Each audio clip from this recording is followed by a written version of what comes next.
Hello friends, ओम श्री गणेशाय नमः। जय श्री कृष्णा। आप सभी का स्वागत है आपके अपने यूट्यूब चैनल पर। फ्रेंड्स, आज हम आपको इस वीडियो में बताने जा रहे हैं साल 2023 की कार्तिक पूर्णिमा का शुभ मुहूर्त, चंद्रोदय का समय, पूजा विधि, व्रत कथा, महत्व और कार्तिक पूर्णिमा के दिन क्या कार्य करें और क्या कार्य न करें और कार्तिक पूर्णिमा के दिन किए जाने वाले उपायों के बारे में।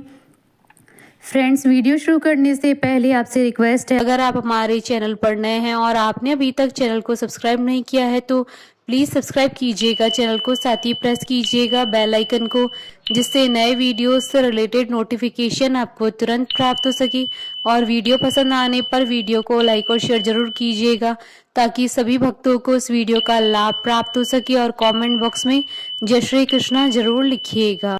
सनातन धर्म में सभी मास में कार्तिक माह को बेहद खास और पवित्र माना जाता है। विष्णु पुराण के अनुसार भगवान विष्णु ने कार्तिक पूर्णिमा के दिन ही मत्स्य अवतार धारण किया था, जिससे श्री हरि का पहला अवतार माना जाता है। इसलिए ही कार्तिक माह की पूर्णिमा तिथि को बेहद खास माना जाता है। कार्तिक माह में भगवान विष्णु और माँ लक्ष्मी जी का आशीर्वाद पाने के लिए लोग पवित्र नदी में स्नान करते हैं। मान्यता है कि इस महीने में दीप दान और पूर्णिमा का व्रत करने से श्री हरि जी का शुभ आशीर्वाद प्राप्त होता है। कार्तिक पूर्णिमा के दिन गंगा नदी में स्नान करने से अक्षय पुण्य की प्राप्ति होती है। कार्तिक पूर्णिमा पर स्नान दान करने से महापुण्य मिलता है। पौराणिक कथाओं के अनुसार देवी और देवता कार्तिक पूर्णिमा को शिव की नगरी काशी में गंगा नदी में स्नान करने आते हैं और शाम के समय दीपक जलाते। इस वजह से इस दिन को देव दिवाली के नाम से भी जाना जाता है। धार्मिक मान्यताओं के अनुसार कार्तिक पूर्णिमा को भगवान शिव ने असुर राज त्रिपुरासुर का वध किया था। इस वजह से कार्तिक पूर्णिमा को त्रिपुरारी पूर्णिमा भी कहते हैं। इस दिन भगवान शिव जी की पूजा करते हैं। भगवान शिव जी की कृपा से देवों को त्रिपुरासुर के आतंक से मुक्ति मिली थी, इसलिए देवता कार्तिक पूर्णिमा को काशी नगरी में स्नान करने के बाद देव दिवाली मनाते हैं। हिंदुओं के अलावा सिखों के लिए भी कार्तिक पूर्णिमा का महत्व है। सिखों के पहले गुरु नानक देव जी का जन्म कार्तिक पूर्णिमा को हुआ था। कार्तिक पूर्णिमा के दिन गुरु नानक जयंती भी मनाई जाती है। फ्रेंड्स, अब आइए जानते हैं कार्तिक पूर्णिमा के शुभ मुहूर्त के बारे में। वैदिक पंचांग के अनुसार इस बार कार्तिक मास के शुक्ल पक्ष की पूर्णिमा तिथि 26 और 27 नवंबर 2023 रविवार और सोमवार के दिन है। 26 नवंबर 2023 को देव दिवाली का पर्व मनाया जाएगा और 27 नवंबर 2023 को स्नान दान की पूर्णिमा है। कार्तिक शुक्ल पूर्णिमा तिथि प्रारंभ होगी 26 नवंबर 2023 को दोपहर 3:53 पर। कार्तिक शुक्ल पूर्णिमा तिथि का समापन होगा 27 नवंबर 2023 को दोपहर 2:45 पर। उदय तिथि के आधार पर 27 नवंबर 2023 को कार्तिक पूर्णिमा का व्रत किया जाएगा। 27 नवंबर 2023 को ब्रह्म मुहूर्त से ही कार्तिक पूर्णिमा का स्नान और दान प्रारंभ हो जाएगा। इस दिन ब्रह्म मुहूर्त प्रातः 5:05 से प्रारंभ होकर 5:59 तक रहेगा। ब्रह्म मुहूर्त से दिन भर कार्तिक पूर्णिमा का स्नान दान चलेगा। कार्तिक पूर्णिमा का शुभ मुहूर्त या अभिजीत मुहूर्त रहेगा सुबह 11:47 से दोपहर 12:30 तक। कार्तिक पूर्णिमा के दिन शिव योग, सिद्धि योग और सर्वार्थ सिद्धि योग भी बन रहे हैं। कार्तिक पूर्णिमा को शिव योग प्रातः काल से लेकर रात्रि 11:39 तक रहेगा। उसके बाद से सिद्धि योग अगले दिन तक रहेगा। पूर्णिमा वाले दिन सर्वार्थ सिद्धि योग दोपहर 1:35 से शुरू होगा और 28 नवंबर को प्रातः 6:54 तक रहेगा। कार्तिक पूर्णिमा को दोपहर को 1:35 तक कृतिका नक्षत्र रहेगा। उसके बाद रोहिणी नक्षत्र प्रारंभ हो जाएगा। 26 नवंबर 2023 रविवार के दिन शाम के समय यानी प्रदोष काल में शाम 5:08 से शाम 7:47 तक देव दिवाली मनाने का शुभ मुहूर्त है। इस दिन शाम के समय 11, 21, 51 और 108 आटे के दिए बनाकर उसमें तेल डालें और किसी नदी किनारे प्रज्वलित करके अर्पित करें। और इस दिन चंद्रोदय का समय रहेगा शाम 5:13 पर। फ्रेंड्स, अब आइए जानते हैं कार्तिक पूर्णिमा के दिन क्या कार्य करें और क्या कार्य न करें। कार्तिक पूर्णिमा के दिन सूर्योदय से पहले ब्रह्म मुहूर्त में उठकर किसी पवित्र नदी में स्नान करने का महत्व। मान्यता है कि कार्तिक पूर्णिमा के दिन किए गए नदी स्नान से सारे पाप कर्म धुल जाते हैं, रोग दोष दूर होते हैं और राजसूय अश्वमेध यज्ञ के समान फल की प्राप्ति होती है। स्नान करने के बाद सूर्य देव को अर्घ्य देना चाहिए। ऐसा करने से भगवान भास्कर का आशीर्वाद मिलता है। कार्तिक पूर्णिमा के दिन स्नान और पूजा के बाद अपने सामर्थ्य अनुसार गरीबों को दान दक्षिणा जरूर दे, इससे पुण्य फल मिलता है। इस दिन आप अन्न, फल, तिल, चावल, आंवला, पैसे आदि का दान कर सकते हैं। साथ ही कार्तिक पूर्णिमा के दिन ब्राह्मण बहन और बुआ को भी भेंट देने का विशेष महत्व होता है।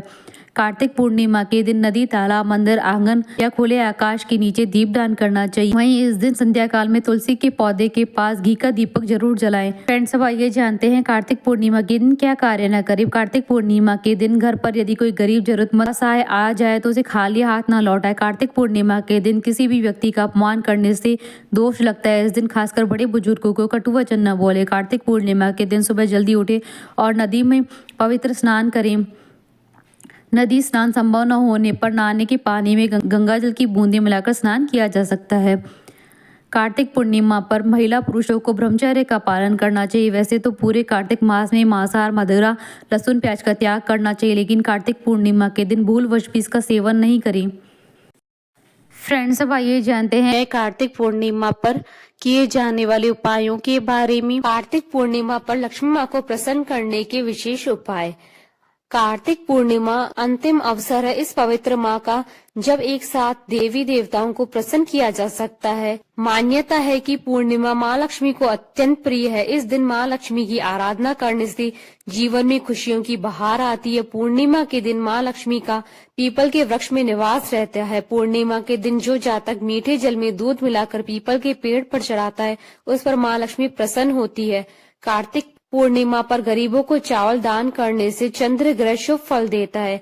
इसी तरह शिवलिंग पर कच्चा दूध, शहद व गंगा जल मिलाकर चढ़ाने से भगवान शिव प्रसन्न होते हैं। कार्तिक पूर्णिमा को घर के मुख्य द्वार पर आम के पत्तों का तोरण बांधे। पूर्णिमा पर चंद्रमा के उदय होने के पश्चात खीर में मिश्री व गंगा जल मिलाकर माँ लक्ष्मी को भोग लगाएं। द्वार पर रंगोली जरूर बनाएं, इससे विशेष समृद्धि के योग बनते और नवग्रह प्रसन्न रहते हैं।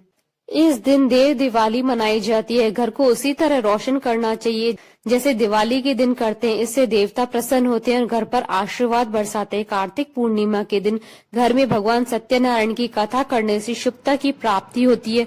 सत्यनारायण भगवान की कथा का वीडियो आप देख सकते हैं हमारे चैनल पर। इसका लिंक आपको डिस्क्रिप्शन बॉक्स में भी मिल जाएगा। कार्तिक पूर्णिमा के दिन व्रत रखना चाहिए। कहा जाता है कि इस दिन व्रत रखने से 1000 अश्वमेघ और 100 राष्ट्रीय यज्ञ का फल प्राप्त होता है। इस दिन गौ, अश्व और घी आदि के दान से संपत्ति में बढ़ोतरी होती है। कार्तिक मास की पूर्णिमा के दिन अगर आप सुबह जल्दी उठकर सूर्य भगवान को जल चढ़ाते हैं और उसके साथ जल में चावल और लाल फूल भी डाल दे तो ऐसा करने से आपको लाभ प्राप्त होगा। कार्तिक मास की पूर्णिमा के दिन सरसों का तेल, तिल और काले वस्त्र किसी जरूरतमंद को दान करना चाहिए। ऐसा करने से आपको पुण्य फल प्राप्त होगा। आप कई क्षेत्रों में सफलता अर्जित करेंगे। कार्तिक मास की पूर्णिमा की शाम आप तुलसी के पौधे के पास दीपक जलाएं और तुलसी माता का स्मरण करते हुए पौधे के चारों तरफ परिक्रमा करें। इस उपाय को करने से भगवान विष्णु जी का आशीर्वाद प्राप्त होता है। कार्तिक मास की पूर्णिमा के दिन भगवान को खीर और हलवे का भोग लगाना चाहिए। उपाय करने से आपकी सभी मनोकामनाएं पूर्ण होंगी। कार्तिक पूर्णिमा के दिन तुलसी के समीप तथा तालाब के सरोवर में गंगा तट पर दीप जलाने से अथवा दीप दान करने से माँ लक्ष्मी प्रसन्न होकर सुख समृद्धि का वरदान देती है। वहीं विष्णु को तुलसी पत्र की माला और गुलाब का फूल चढ़ाने से मन की सभी मुरादें पूरी होती है। कार्तिक पूर्णिमा पर तिल जल में डालकर स्नान करने से शनि दोष समाप्त होकर खासकर शनि की 7.5 वहीं कुंडली में पितृ दोष, चांडाल दोष, नदी दोष की स्थिति यदि है तो उसमें शीघ्र ही लाभ होगा। फ्रेंड्स, अब आइए जानते हैं कार्तिक पूर्णिमा की पूजन विधि के बारे में। कार्तिक पूर्णिमा के दिन भगवान कार्तिकेय जी की पूजा की जाती है। भगवान कार्तिकेय को दक्षिण दिशा का स्वामी माना जाता है। इस दिन साधक को किसी पवित्र नदी में स्नान करना चाहिए और साफ वस्त्र धारण करने चाहिए। भगवान कार्तिकेय की पूजा से पहले एक साफ चौकी लेकर उस पर गंगा जल छिड़कें और उस पर लाल रंग का वस्त्र बिछाएं। इसके बाद उन्हें पुष्प, घी और दही आदि अर्पित करें और उनकी विधिवत पूजा करें। भगवान कार्तिकेय की कथा सुने या पढ़े। इसके बाद भगवान कार्तिकेय की धूप व दीप से आरती उतारे। भगवान कार्तिकेय की आरती उतारने के बाद उन्हें गुड़ से बनी मिठाई का भोग लगाएं। फ्रेंड्स, अब आइए प्रारंभ करें कार्तिक पूर्णिमा की पौराणिक व्रत कथा। कार्तिक पूर्णिमा की कथा के अनुसार एक राक्षस जिसका नाम त्रिपुर था, उसने ब्रह्मा जी की कठोर तपस्या की थी। त्रिपुर की तपस्या से तीनों लोकों में हाहाकार मच गया। सभी देवताओं ने त्रिपुर की इस कठोर तप को तोड़ने का निर्णय लिया, जिसके लिए उन्होंने बहुत सी सुंदर अप्सराएं त्रिपुर के पास भेजी, लेकिन फिर भी त्रिपुर की तपस्या भंग नहीं हुई। जब त्रिपुर की तपस्या भंग नहीं हुई तो अंत में ब्रह्मा जी को विवश होकर त्रिपुर के सामने प्रकट होना ही पड़ा। इसके बाद ब्रह्मा जी ने त्रिपुर को वरदान मांगने के लिए कहा। त्रिपुर ने ब्रह्मा जी से वर मांगा कि उसे न तो कोई देवता मार पाए और न ही कोई मनुष्य। ब्रह्मा जी ने त्रिपुर को ये वरदान दे दिया, जिसके बाद त्रिपुर ने लोगों पर अत्याचार करना शुरू कर दिया। त्रिपुर के अंदर अहंकार इतना बढ़ गया है कि उसने कैलाश पर्वत पर भी आक्रमण कर दिया, जिसके बाद भगवान शिव और त्रिपुर के बीच बहुत ही भयंकर युद्ध हुआ। यह युद्ध काफी लंबे समय तक चला, जिसके बाद भगवान शिव ने ब्रह्मा जी और श्री हरि नारायण विष्णु की मदद से त्रिपुर का अंत किया। बोलिए भगवान विष्णु की जय, भगवान शंकर की जय, सनातन धर्म की जय। हमारे साथ इस वीडियो में अंत तक बने रहने के लिए आपका धन्यवाद। ओम श्री गणेशाय नमः। जय श्री कृष्णा।